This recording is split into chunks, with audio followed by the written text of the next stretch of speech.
I don't love you anymore. We should end this. He said those words on a windy October afternoon, and they echoed in my head for countless sleepless nights afterward. Have you ever asked yourself what's worse, being betrayed, or hearing the person you loved most look you in the eye and say you mean nothing to them? I lived both realities at the exact same time, and this is the story of how I survived.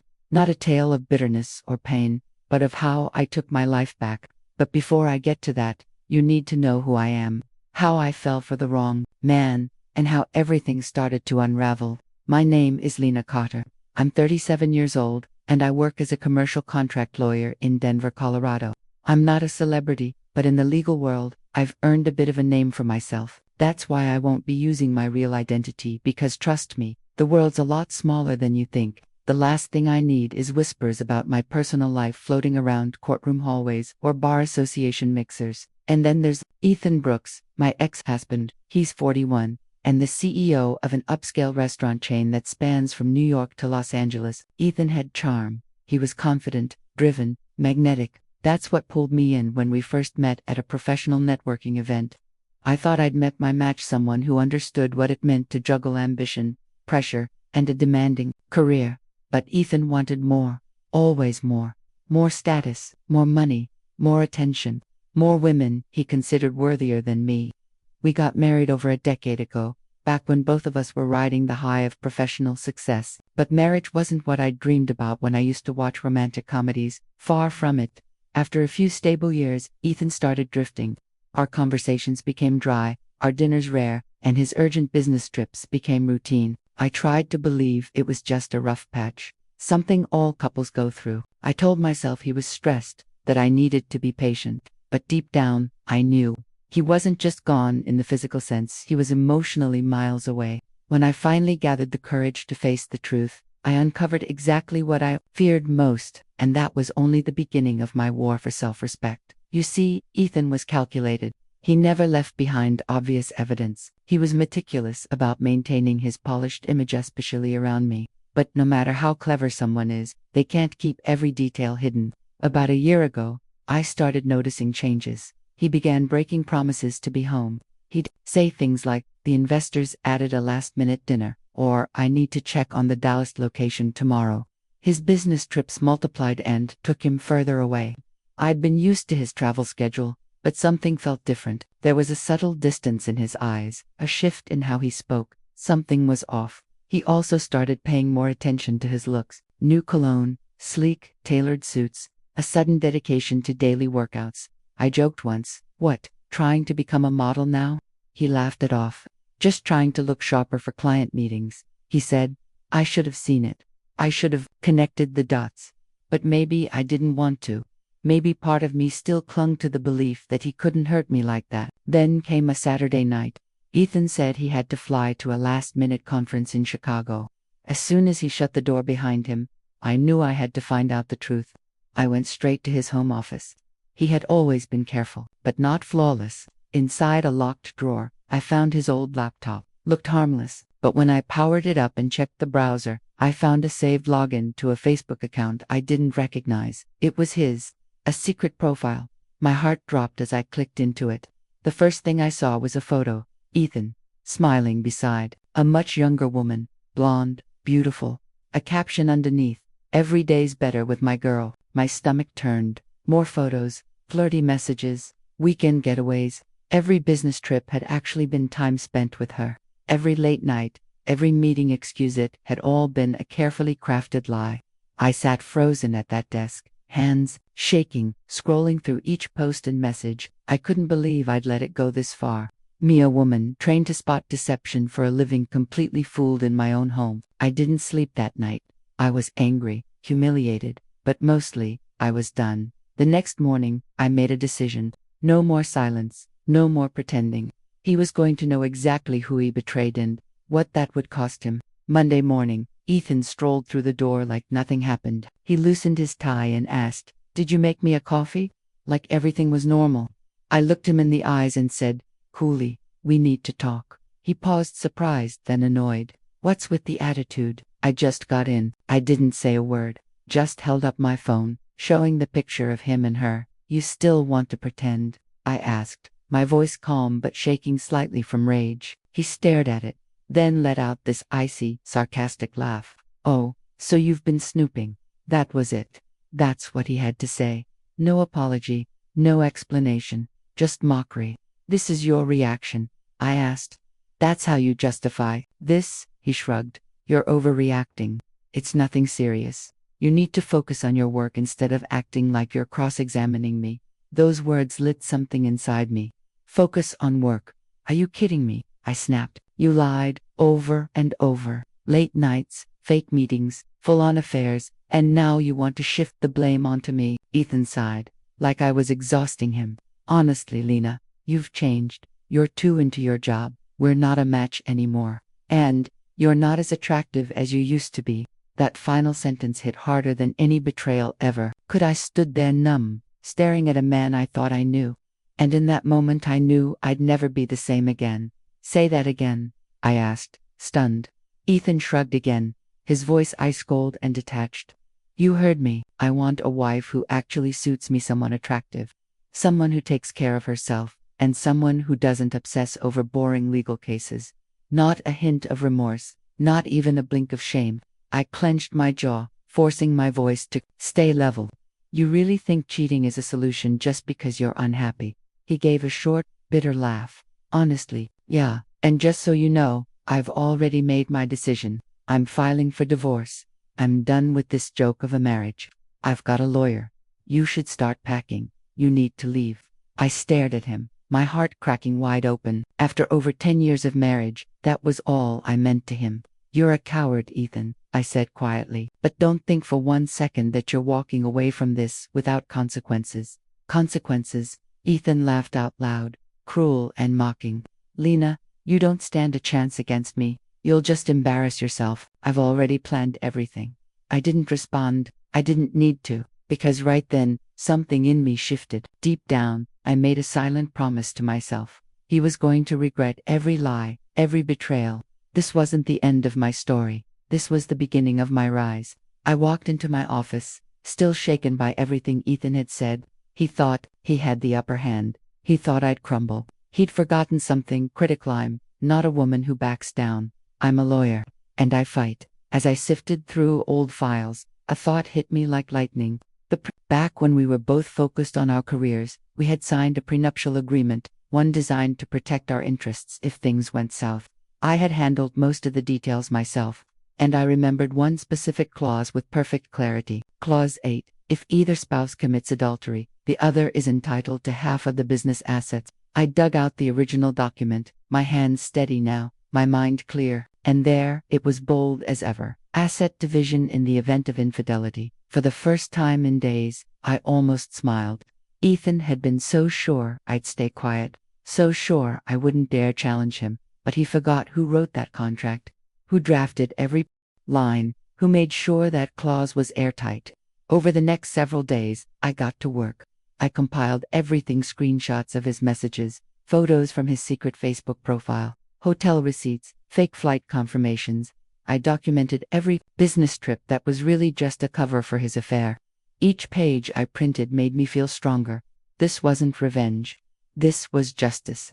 When I had everything in place, I requested a meeting with Ethan's lawyer, Ryan Sullivan, a well-known family law attorney, sharp, confident. He probably thought I was just the bitter soon-to-be ex. He had no idea. We met at a quiet cafe in downtown Denver. Ryan greeted me with a polished smile. "Miss Carter," Ethan said, "this would just be a preliminary talk to work things out amicably." I smiled back faintly and slid a thick file across the table. He left out a few details. "You'll want to look through these before making any plans." Ryan raised an eyebrow but opened the folder. The moment his eyes scanned the evidence, his whole demeanor changed. His face paled. He was silent for a full minute. "Jesus Christ," he muttered, flipping through hotel receipts and intimate messages. "And that's not all," I said, voice calm and clear. "Per the prenup, I have a right to half of Ethan's business assets due to his infidelity.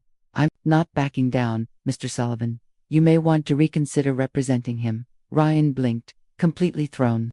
He never told me there was a He said you were just trying to stir up drama." I gave a cold chuckle. "Well, now you know who's really causing drama." Ryan nodded slowly, clearly shaken. I'll need to speak with Ethan. I didn't need him to explain. I knew exactly what that meant. No attorney wants to represent a dishonest client, especially not when they're up against a seasoned lawyer with airtight evidence. Ethan had backed himself into a legal trap he helped build. And this was just the start. Within days, just like I predicted, Ryan Sullivan withdrew from the case. The prenup and the overwhelming proof had scared him off. That news drove Ethan into a rage. He called, he texted, over and over. I didn't answer a single time. Let him squirm. This is the part where the joke turns on you, I thought, steel settling into my spine. He bragged that he'd find another top-tier attorney to crush me in court. But week after week, I heard whispers from colleagues no one wanted to take the case. Everyone in the legal circuit knew me, knew my reputation. And they all knew Ethan had made one too many mistakes. One Saturday morning, as I was prepping for a virtual client call, the doorbell rang. I wasn't expecting anyone. When I opened the door, I was stunned. There stood Ethan, thin, unshaven, tired.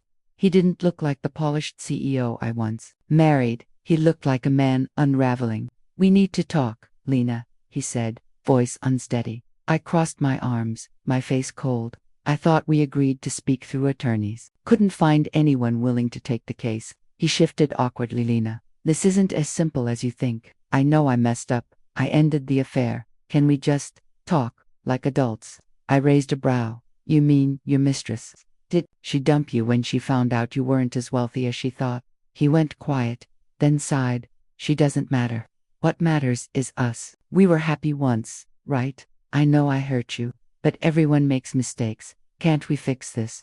I laughed, bitterly. You think you can apologize your way back into my life, after lying, cheating, humiliating me? He tried to compose himself, but the panic in his eyes was obvious. Lena, I'm losing everything. If this goes to court, I'll be ruined. Just tell me what you want. I'll do anything, just don't take half my business. I stepped closer, my voice cold and clear. Do you remember who wrote that clause into the prenup? You did. Now you live with it. Don't come begging. You had a chance to be honest. You made your choice. We're done. His face turned ashen. He kept pleading, but I had already closed that chapter of my life, and this time, for good. I don't feel an ounce of sympathy. Get out, Ethan, and don't come back, I said, slamming the door shut behind him. Outside, I could hear his footsteps fading into the distance. I stood still for a long moment, letting the silence settle. Exhaling deeply, I realized this battle was almost over. Ethan had spent years trying to control me, manipulate me, define my worth. But now, he finally knew the truth. I'm the only one who controls my life.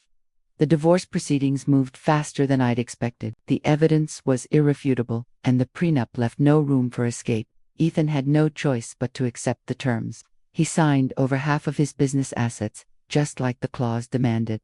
We didn't even need a drawn-out courtroom war. I had won, cleanly, legally, powerfully, but strangely, the victory didn't bring me the joy I'd once imagined. It wasn't a celebration, it was closure. The final breath in a chapter that had drained years of my soul. A few weeks later, word of our divorce spread through the business community like wildfire. Many of Ethan's associates were stunned to learn he'd lost nearly half of his empire to me.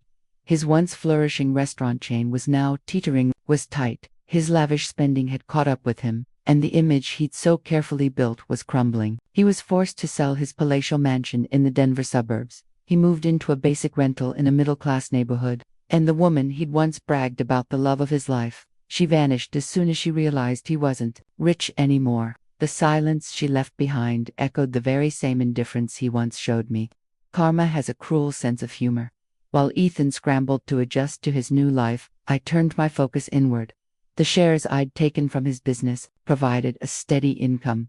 I didn't want to be involved in managing it, so I hired a seasoned executive team to run the operations. That gave me the freedom to focus on my own legal career and finally give myself the care I'd denied for years. One afternoon, my best friend Emma called. Lena, she said, you need a break. Let's get away this weekend. You fought hard. It's time to breathe again. Her voice brought a smile to my face. Emma had been a quiet support throughout the chaos. She was right. It was time to stop surviving and start living again. That weekend, we drove up to Aspen. We rented a small villa in the mountains and hiked along peaceful trails, surrounded by golden leaves and crisp autumn air. As the sun set behind the peaks, I stood quietly, letting the beauty soak in. Life is so beautiful, Emma, I whispered, watching the sky turn gold and crimson. I forgot what it felt like to breathe freely. Emma smiled and squeezed my hand. You earned this peace, Lena. You've carried so much. It's your turn to live for you. Her words struck deep. When I returned home, I made a decision. I wasn't going to live in the shadow of the past anymore. I bought a new house not to prove anything, not to show off, but to build a sanctuary that was truly mine. The villa sat on a quiet street, surrounded by tall trees and a wide garden. I spent weeks furnishing it piece by piece, picking every color, every lamp, every rug to match my taste. Things I never got to do with Ethan, and slowly, my life began to flourish. I took on bigger legal cases, clients started seeking me out by name, and my law firm's team treated me with deep respect, not just for my legal expertise, but for the strength I'd shown. One rainy afternoon, while sipping tea at my desk, a notification popped up. New email from Ethan Brooks. Subject line, "Can we talk?" I opened it. His message was short, filled with regret. He said he'd been wrong. He wanted to apologize in person. He hoped we could still be friends.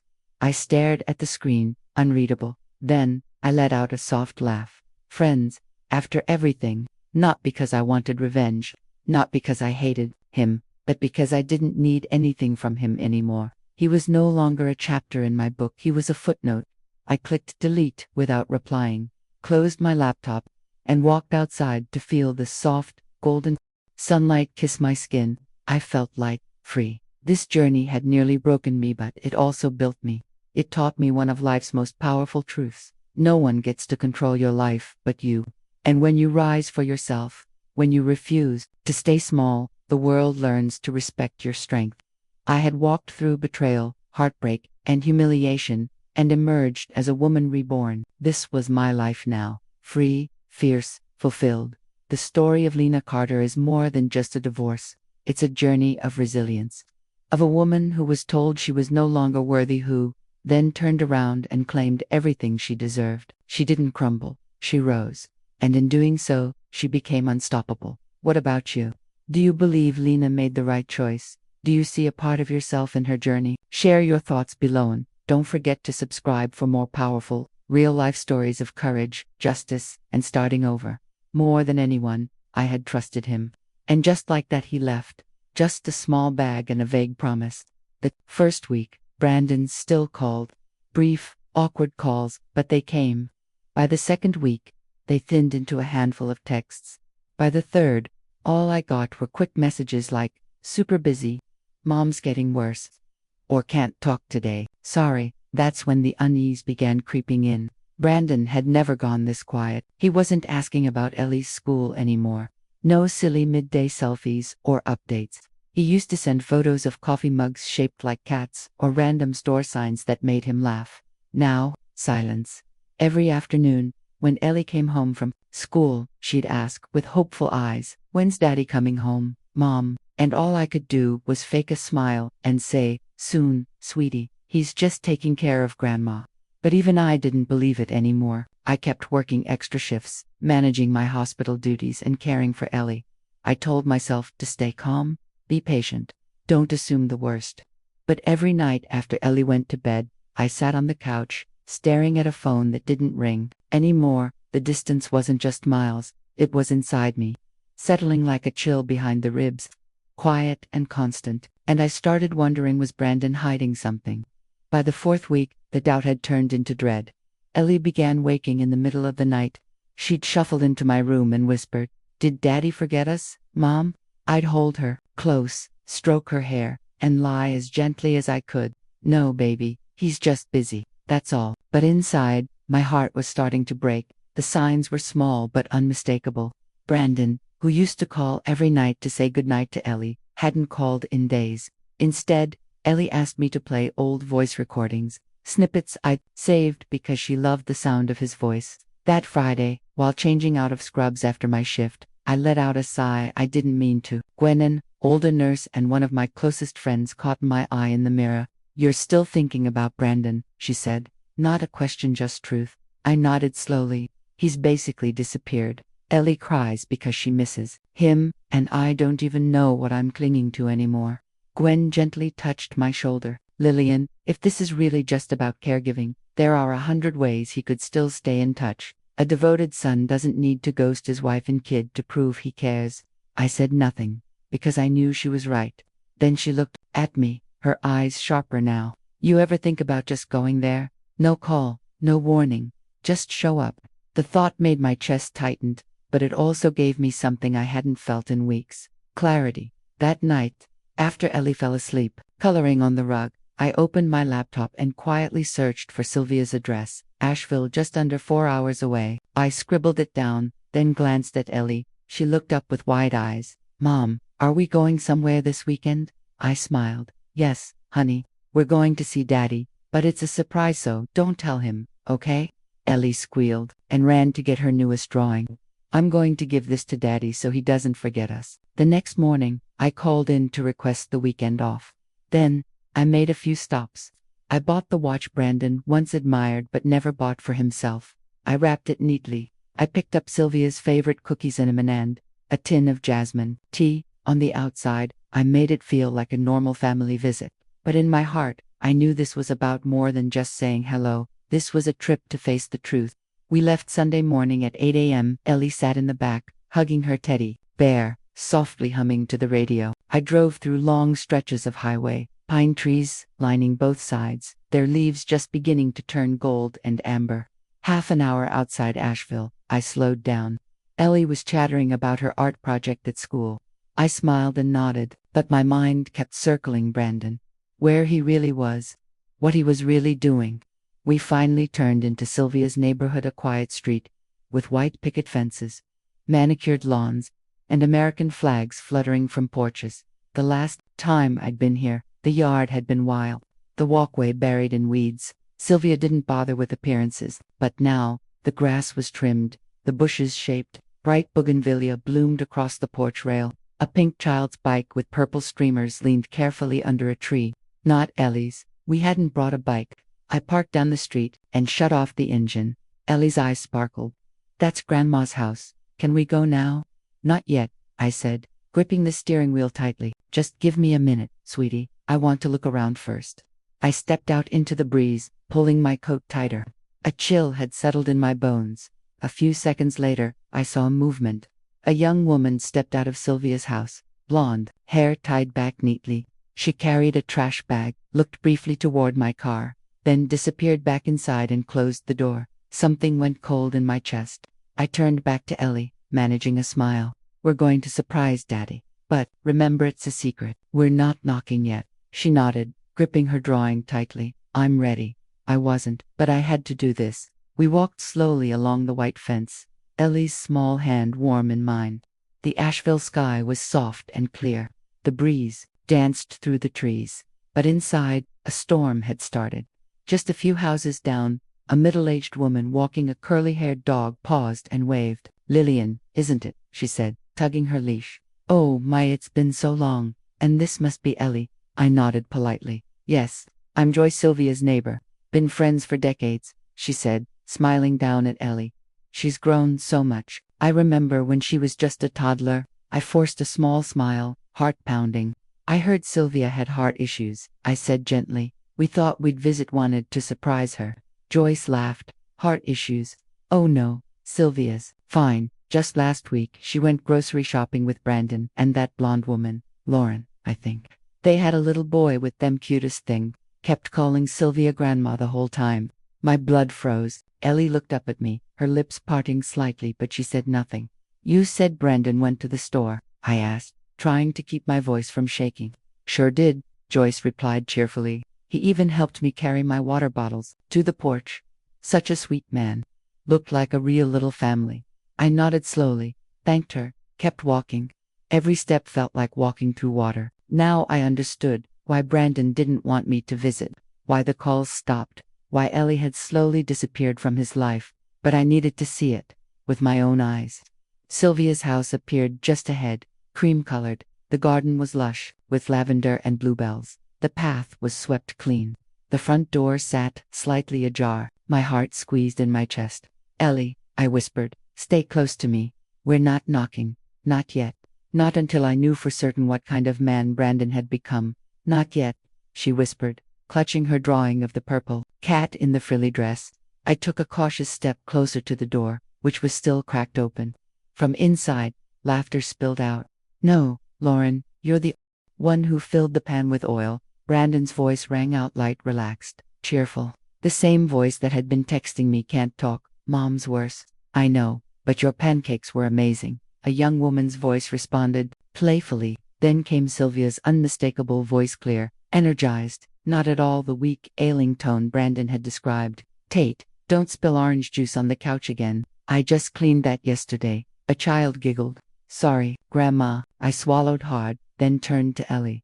Do you want to see Daddy? I asked softly. She nodded, eyes wide with anticipation. I gently lifted her so she could peek through the opening. Her entire expression changed. In an instant, the wonder drained from her eyes. I leaned in beside her. The living room was filled with golden afternoon sunlight. Brandon sat comfortably on the couch, his arm draped around a blonde woman in a sky-blue dress. She was smiling, head resting on his shoulder. On the floor, a little boy, maybe 5, hummed along to a song on the TV, pushing toy cars across the rug. Tate and Sylvia, the supposedly bedridden woman, walked in from the kitchen, holding a tray of orange juice and cookies. She looked healthier than I'd seen her in years. Brandon, I really love it here, Lauren said, laughing. It's peaceful, cozy. It feels like home. Brandon leaned in, kissed her forehead. Because it is home, Daddy. Play cars with me, Tate shouted. Brandon laughed. All right, Tate, I'm coming. It hit me like a fist to the chest. Ellie's grip on my arm tightened. Her voice trembled. Mom, that man is my dad. But I placed a hand gently over her mouth. Not yet, not now. My voice was raw. We stepped back, hiding behind the edge of the house. I held Ellie tight as my heart pounded. My head was spinning. The man I had trusted, the man I had once loved, had been living another life, with another woman, another child, another home, and we had been erased. I took a deep breath and closed my eyes, not because I was afraid, but because I needed to steady myself. I needed to be clear, focused. I looked at my daughter, the little girl who still drew pictures of our family of 3 every week, and I realized I couldn't let this moment go undocumented. This wasn't about revenge. It was about protecting Ellie, about truth. Wait here for a moment, sweetheart, I whispered. Mommy needs to do something very important. Ellie nodded, tears clinging to her lashes. She wrapped her arms around her stuffed bear and curled up beside a tree. I stepped back toward the trees, pulled out my phone, and opened the camera. My face in the screen looked pale but no longer shaking. I switched to video. Then, slowly, I crept back toward the door. It was still open. Inside, the perfect illusion of family played out, warm, domestic, cruelly peaceful. I held my phone steady, quietly filming. Lauren was curled beside Brandon, smiling. Tate drove his cars in circles across the rug. Sylvia bustled around with cookies and juice like she didn't have a care in the world. Brandon, Sylvia said with a proud tone, I'm so glad you finally did the right thing. Lauren is who you should have been with from the beginning. I told you that Lillian girl wasn't right. I tightened my grip on the phone. Every word was recorded, every betrayal captured. Brandon chuckled. Mom, let's not bring up the past. Everything's almost taken care of. Lauren leaned in. Are you sure? I still worry. What if she finds out? No way, Brandon said confidently. Lillian believes anything I tell her. I say Mom's seriously ill, and she just listens. She's never questioned me. I bit my lip so hard I tasted blood. What about Ellie? Lauren asked. She's still your daughter, right? Brandon shrugged, grabbing a cookie. Lillian will handle her. Honestly, Ellie's the only one I feel bad about. But Tate needs me more now. He's part of this life. Ellie, she's not important anymore. Lauren's voice dropped, sharp. Are you sure about that? Brandon let out a slow breath. I have a new family now, Lauren. Ellie will just have to adjust. That was it. I stopped the recording and stepped back, hands shaking not with fear, but with purpose, with fury. He hadn't just betrayed me. He had thrown away his daughter, the same child he used to rock to sleep, the one who colored him pictures and waited by the door every weekend. To him, she was disposable. I returned to the bushes, Ellie was sitting there, hugging her bear. Her eyes were full of sorrow. "Mom," she asked, her voice small, "why did Daddy call that boy his son? What about me?" I knelt and pulled her into my arms. "Daddy made a very big mistake, baby. But you didn't. You're the most precious thing in my life," she sniffled. "I'm going to protect you, Ellie. From now on, no more lies. No more waiting." She nodded, just barely. I carried her back to the car. A plan was already forming, in my head, not for vengeance, but for justice, for protection, for Ellie. I buckled her in and climbed into the driver's seat. I didn't start the engine right away. I backed up the video to both the hard drive and the cloud. Then I opened my contacts. My finger hovered over a name I hadn't expected to use again: Joanna Pierce. A fierce, no-nonsense attorney I'd met during a hospital case years ago. I hit call. 3 rings. "Hello, Joanna. It's Lillian Moore. I need to see you immediately." My voice was steady now, strong. "I have proof, and I'm ready to fight."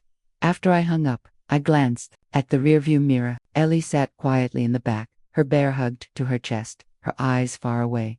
I turned the ignition. I couldn't afford to hesitate anymore, because now I wasn't just a betrayed wife. I was a mother. And no one was going to discard my daughter like she didn't matter. That afternoon, I left Asheville. On the way home, I drove in silence. My thoughts clear, my resolve sharp as glass. Ellie eventually fell asleep in the back seat, her little body curled around that worn bear. The moment I got home, I called Rachel Winwood, Gwen's former colleague, a respected family law attorney with a record for winning tough custody battles. She scheduled a meeting for the next morning. Before bed, I texted my mom, "Mom, I need to leave Ellie with you for a few days. I'll explain when I arrive." The next morning, I gently woke Ellie and dressed her. She was quiet but didn't protest. When we arrived, my mom, Elaine, opened the door with worry already etched into her face. "What's going on, sweetheart?" she asked. I took a deep breath. "I'll tell you everything," I said. "But right now I need you to watch Ellie for a few days." She opened her arms. Ellie rushed into her embrace, and I just stood there, still clutching the phone that held the truth that would change everything. By the time I reached Rachel's office, it wasn't even 8 a.m. The small red brick building sat tucked into a quiet block near downtown. Rachel, sharp-eyed, soft-spoken, with her short curls and steady demeanor, welcomed me with a firm handshake and led me into a private meeting room. I placed the phone on the table and met her gaze. "I want a divorce," I said, "and full custody of my daughter." Rachel said nothing at first. For 5 full minutes, she sat in silence, watching the video. She didn't interrupt, didn't flinch. Only when it ended did she look up at me. "You have everything I need," she said. "Visuals, audio, context, timestamps. This isn't just infidelity, it's calculated concealment, deception, possibly even moral misconduct. The court will rule decisively in your favor." I nodded, my voice hoarse. He had the audacity to say Ellie doesn't matter anymore. Rachel picked up her phone. "Mira," she said to her assistant, "draft an emergency petition for an irreconcilable divorce. File for temporary sole custody. Include the video evidence. Be prepared to request a no-contact order if necessary." She hung up and turned back to me. "You did the right thing coming here." Before I left, she added, "Check your joint account now." Today, that afternoon, I stopped by the bank. It only took a few clicks, and there it was. Brandon was still using the joint credit card.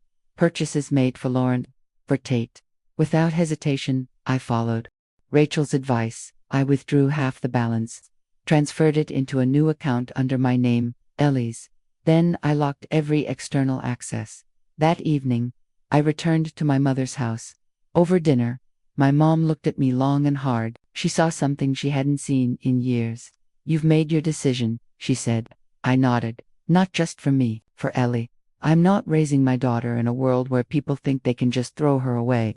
My mom reached for my hand and squeezed it. No words, none were needed. That night, I lay beside Ellie, listening to the rhythm of her breathing, and I realized I wasn't afraid of Brandon anymore. Not of his silence, his guilt trips, or the fantasy life he was trying to construct in Asheville. He could pretend all he wanted.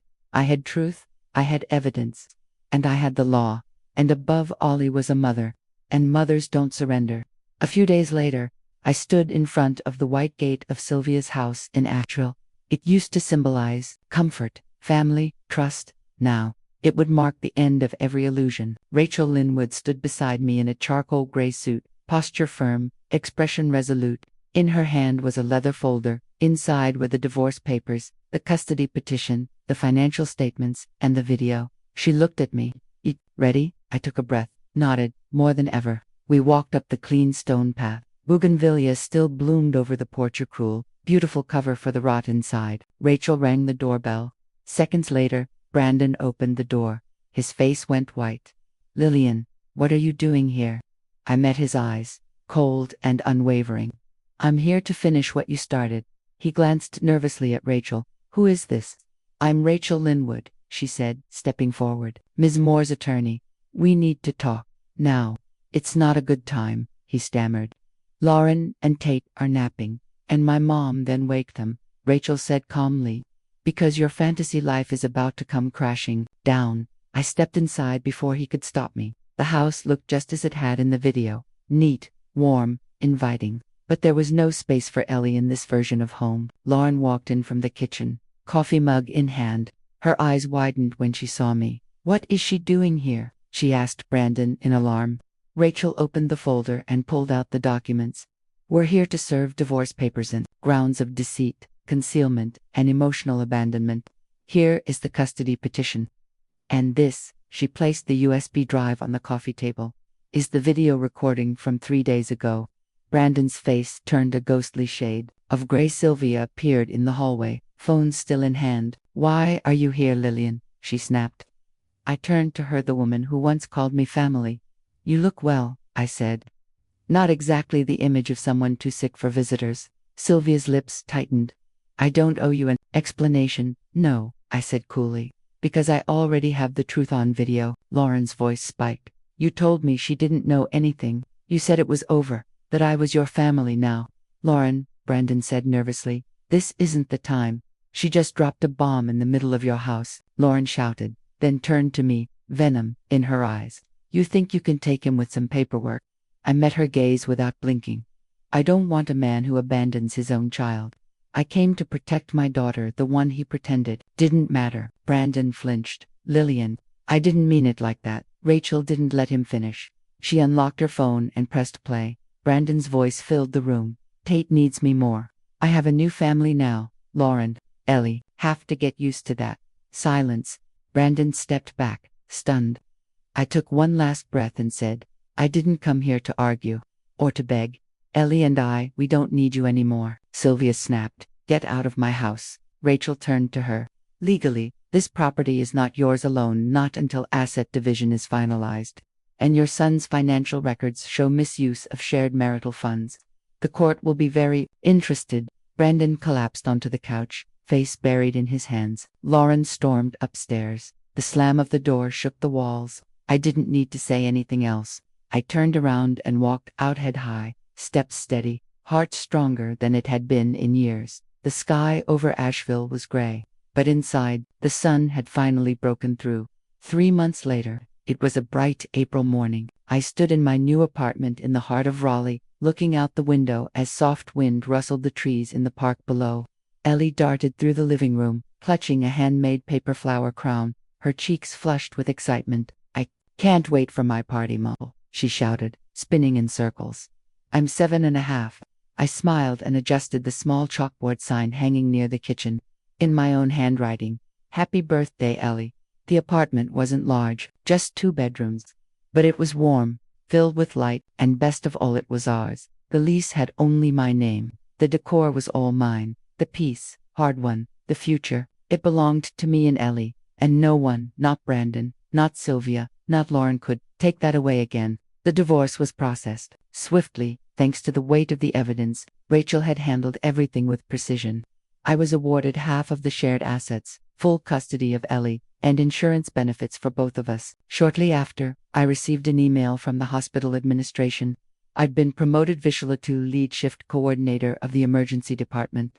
It was the milestone I'd once thought I'd never reach, not while living in the shadow of a husband whose ambition always came before mine. My mom, Elaine, moved in during the early months of the transition. Though always stern in her own way, She quietly swept through the apartment like a calming presence, cooking, cleaning, reading books to Ellie each night, as if to patch the holes left behind by all the missed bedtime calls that never came. Gwen, my coworker, the first to gently suspect Brandon's distance, became more like family. She brought dinner every Saturday and sometimes brought her 2 grandkids.